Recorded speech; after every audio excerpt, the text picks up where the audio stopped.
అధ్యక్ష, ఈ క్వశ్చన్ పెట్టి రాజకీయం చేయాలనే తపన బాగా కమలాకర్ గారికి కనపడ్డాయి సార్. వాస్తవానికి నేను మాట్లాడిన దాంట్లో ఏదో తప్పు ఉందని మాట్లాడిండు. చదువుకునే విద్యార్థుల సంఖ్య చెప్పడం జరిగింది. 1913 మంది చదువుతున్నారని చెప్పడం జరిగింది. మరి అందులో ఏం తప్పు ఉందో నాకు అర్థం కాలే. ఒకసారి మీ దృష్టికి తీసుకురావాలని కోరుతా ఉన్నాం అధ్యక్ష. మేము ఈ సంవత్సరం క్లియర్ చేసినాయి 7, 12 తర్వాత ఎంపిక చేయబడ్డాయి. ఇది ఈ గవర్నమెంట్ వచ్చినాక ఎంపిక చేయబడ్డాయి. ఎస్సీ కింద 210 మంది సార్. దరఖాస్తులు 676 వచ్చినాయి సార్. దాంట్లో 210 మందిని సెలెక్ట్ చేయడం జరిగింది. బీసీ సంక్షేమ శాఖకు 300 మంది విద్యార్థులను సెలెక్ట్ చేయడం జరిగింది.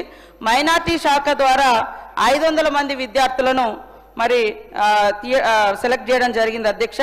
అదేవిధంగా ఎస్టీ శాఖ ద్వారా 100 మంది విద్యార్థులను సెలెక్ట్ చేయడం జరిగింది అధ్యక్ష.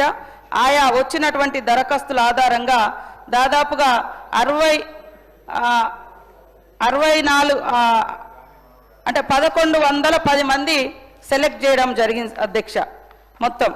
అదేవిధంగా ఫీజుకు సంబంధించి ఫీజులు మరి ఏదైతే ఉందో ఉన్నటువంటి 25 కోట్లు గతమి, మళ్ళీ తర్వాత 142 కోట్లు అన్ని కలిపి 167 కోట్ల రూపాయలు పూర్తిగా చెల్లించడం అయింది. మరి వీళ్ళు ఎక్కడ ఏ అప్డేట్లు ఉన్నారో నాకు తెలియదు అధ్యక్ష. అదేవిధంగా పోస్ట్ మెట్రిక్ స్కాలర్షిప్స్ కూడా మరి ఏదైతే 23 వరకు కాంగ్రెస్ ప్రభుత్వం వచ్చే నాటికి రాష్ట్రంలో 4332 కోట్లు బకాయి ఉంటే మరి ఆ బకాయిలను తర్వాత బకాయిలు కూడా ఈ 1108 మాత్రమే ఉన్నాయి అధ్యక్ష. వాటిని కూడా క్లియర్ చేయడానికి మరి మా ఆర్థిక శాఖ మంత్రి క్లియర్గా చెప్పడం జరిగింది అధ్యక్ష. ఈ 2-3 రోజుల వాటిని కూడా క్లియర్ చేస్తారు అధ్యక్ష. నాకు అనిపిస్తుంది మరి ఎక్కడ మేము ఏ సంఖ్య తప్పు చెప్పినాం, ఎందుకు అంత ఏదో ఆగమైపోతుంది. అసలు గతంలో విదేశాలకు ఏ ఎస్టీ ఏ ఎస్సీ ఏ బీసీ పోలేదన్నట్టుగా. ఓకే, ఇదొక అవకాశం చదువుకోవడానికి, దాన్ని మేము కంటిన్యూ చేస్తున్నాం. ఎత్తేస్తే మీరు నెత్తినోరు కొట్టుకోవాలి, కానీ మేము ఎత్తేయలే కదా ఆ పథకాన్ని. చూసుకోండి మీరు మీరు వెబ్సైట్లో చూసుకోండి, మీరు వెబ్సైట్లలో చూసుకోలేదు.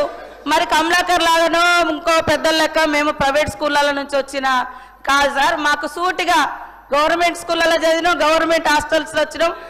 సుత్తి లేకుండా సూటిగా మాట్లాడతాం. తప్పైతే తప్పని ఒప్పుకుంటాం, ఒప్పైతే ఒప్పని మొప్పుకుంటాం. కానీ ఆయన లెక్క మరి తప్పు మాట్లాడుతుంది ఏం తప్పు మాట్లాడినా నేను చెప్పండి అధ్యక్ష. ఇంతమంది చదువుతున్నారు, ఇన్ని వాయిదాలుగా చెల్లిస్తున్నాము. ఇప్పటికీ 167 కోట్లు చెల్లించడం జరిగింది. ఇంకా 25 కోట్లు డ్యూ ఉంది, అది కూడా తొందరలోనే చేస్తాం.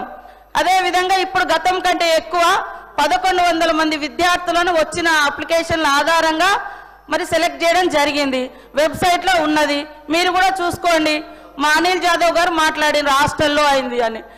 హాస్టల్లో ఏదైనా అయితే ఖచ్చితంగా మీరు అక్కడ ఎమ్మెల్యేనే, నేను అక్కడ ఇన్ఛార్జి ఉన్నా, వాళ్ళకి ఏదైనా అయితే కావద్దనే కదా మనం అందరం మొత్తుకునేది.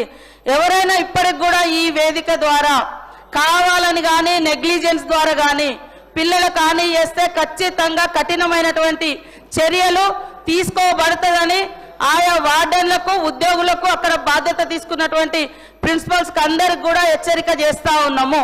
కాబట్టి విద్యార్థులకు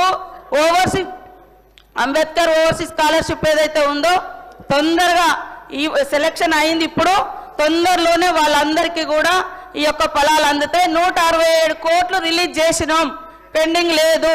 మీ ప్రభుత్వాలలోనే పెండింగ్ పెట్టిపోయారు అన్ని, కానీ మేము క్లియర్ చేసుకుంటూ వస్తున్నాం. ఇది ముచ్చట.